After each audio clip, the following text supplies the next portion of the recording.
Right, to just jump in right after that. So, John's going to share his entire life story with you now. Prepared a couple hours. He's broken it into 22 chapters, so I hope you brought a snack or something. But, lawn chairs, what's that? Yeah. Okay. So, as all of you probably know, I was born into a Christian home. I've been a pastor's kid my whole life. When I was 5 years old, I was alone in my bed, up past my bedtime, and I accepted Christ into my life.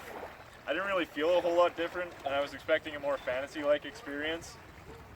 And just to preface the rest of this testimony, the first thing you guys gotta know about me is my most defining characteristic, which is I strive to be the best at everything I do. I am a high achiever, and I have always based my worth on my successes, and I have constantly compared myself to others. No matter what it was, I had to be the best in everything I did. And if I failed or was even mediocre in my attempts, I would beat myself into the ground and give up if I knew the pursuit was fruitless. For example, in soccer, I always had to be one of the best players on the team, so I only allowed myself to play at the level which would allow me to do so. And similarly, in school, I always had to be the smartest, get the highest grades, and this one I was especially focused on with school. With friends, I always had to be part of the most popular group of people at the school. And if any challenge is put in front of me that I think I'll just barely beat it or I'll fail, I shy away from it.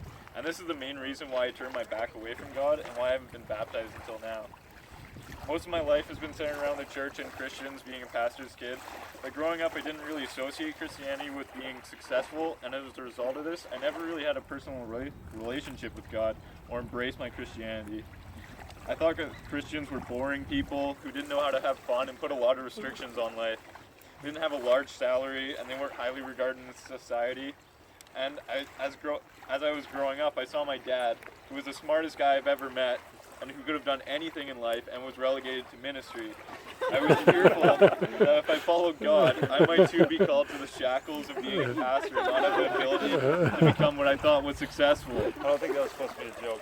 Yeah, it was, but also, by being a pastor's kid, I saw how close people were with Jesus and how Christian-like these people were. I didn't deem myself a successful enough Christian or a good enough Christian to be worthy of baptism, even though I now know that's not what baptism is about. Purity and self-confidence issues. I found my success by succumbing to peer pressure and being that funny kid who does all those stupid things that people would laugh at and talk about. In grade 11, I sort of had a mini revelation and realized that it isn't all that life is cut out to be. So I switched gears and joined an academic program so I may be successful in a better way. I put all of my focus into schooling and being a better student than anybody else. I began to get popular, was performing well in school and in sports, and my ego was boosted and I was living on cloud 9. But in spite of all of this, I still wasn't proud of being a Christian and didn't really associate Christianity with success. My friends weren't as bad as before, but even today, less than half of my friends from high school know I'm a Christian, and more than 3/4 don't know my dad is a pastor.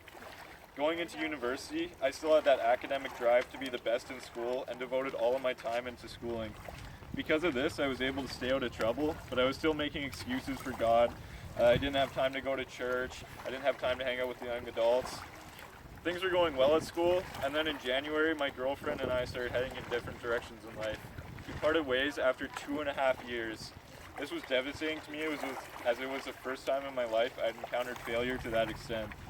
It was at that time that I truly thank God for Matt and Bree, as they had just moved to the area last year, and Matt had slowly started entering into my life.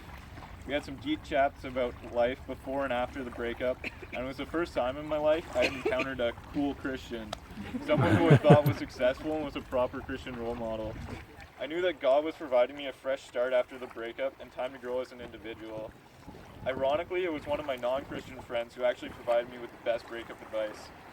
He told me to go out and do whatever you can to get out of the house and never say no to anything. Even if you think it'll be boring, give it a shot because it might just end up being fun. I started attending church more, hanging out with the young adults, and you know what? It was actually pretty fun. These guys weren't half bad, these young adults. Christian friends ended up being fun too. I kept growing closer and closer with God, praying more, going to church more, reading my Bible, and not worrying about how successful I am, but more about living a God-infused life. I've been thinking about getting baptized for the past couple months now, and on Monday I talked with Matt about it and decided there was no time like the present. I want all of the young adults, my friends, to be there. It was time to stop focusing on myself and worrying about my successes and let God take control and lead me where He will. Yeah.